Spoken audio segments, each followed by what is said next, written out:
So in this session we'll be working with the comment. So normally, what is this comment I'm talking about? So comment is like a very useful feature which is used in the Python programming.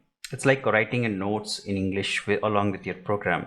It will really identify what is the code you're working on. It will really help you out to do the meaningful way of entering the code. Suppose I say the comment normally begins with an hash mark, right? So shift 3, you just put shift and 3, you find a hash mark is coming, right? So after this, whatever you type, it will not get executed.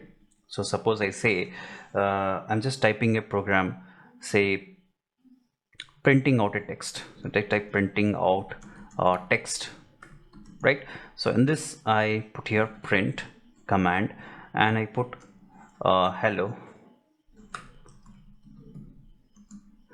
second years for program for Python class. Just put a small text, right?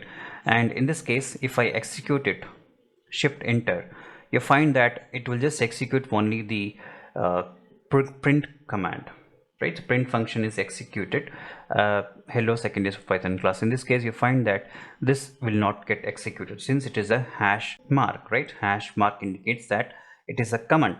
Now, what is the reason for writing the comments? So normally it will explain, you can explain what is the purpose of the code.